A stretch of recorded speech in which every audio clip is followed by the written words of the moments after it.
Once you connect to a database, one of the choices you have to make is which table or tables to use, and then ensure that they're properly joined. So here I have a small SQL Server database with 3 tables. I'm going to start with the time card table and drag it to my data window. Now, I don't have enough data in the time card table to do all the analysis I want, so I've got to join some other tables to time card. In particular, a time card belongs to a contract, and a contract belongs to a customer. So if I want to analyze time card data by customer, I actually have to add all 3 tables. Let's add the contract table next because the time card ties to it. Tableau indicates it joins the 2 tables automatically by putting a little bubble icon between them. Be very careful when Tableau does this because you're going to assume that Tableau picked the right fields to join the 2 tables together. That is a tall assumption.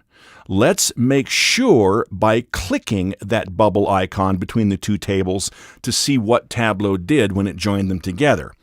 Well, it did it incorrectly. It found a field called description in one and a matching field called description in the other. The field names were the same and the data types were the same, and Tableau said that must be it. Well, it's not it. It's wrong. So if Tableau joins on the wrong field, click the red X to delete the incorrect join expression and now pick the proper fields. In time card, it's going to be contract number, and that matches to contract ID in the contract table. That's the proper join. Now you can close the join dialog box. We also have to tie customer to contracts, so I'll drag it over. Tableau cannot find a match in either of the 2 tables to join to customer, so it displays the little exclamation point, meaning you got to join it yourself. Well, it doesn't join to time card. Customer joins to contracts on customer # in the contract table, matching to customer number in the customer table. We now see the join represented over here, and we're good. Now I want to do something else. Let's go to a new worksheet. Let's connect to data again, and I want to do something different with a Excel spreadsheet that has multiple tables in it. Go to my data pane here. And there are 3 tables or sheets in this Excel sheet. Initially, it added the orders sheet, and that's fine. This is 1 row for every order.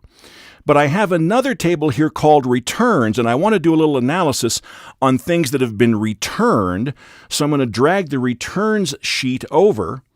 Again, Tableau automatically joins them, and I'd better make sure that's right. So I click the bubble to make sure, and it did in fact pick the right field, order ID in both, and we're good. But I want to talk about this join type option here real quickly. When I display the join dialog box, I have 4 choices. Inner with an intersection blue, left with the left bubble blue, right with the right bubble blue, and full with all the bubbles blue.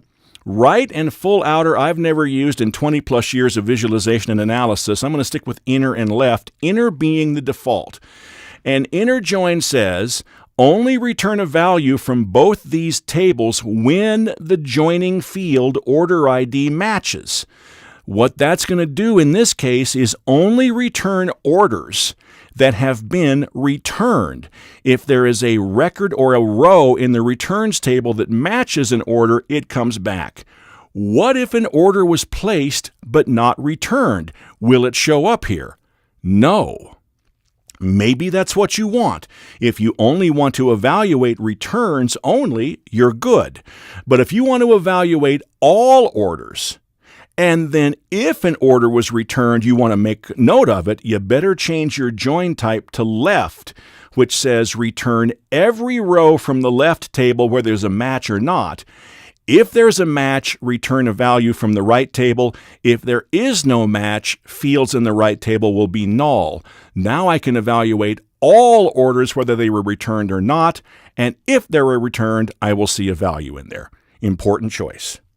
All right, let's go have a look at exercise number 3, automatic table joins and choosing join types. Take 15 minutes on that one.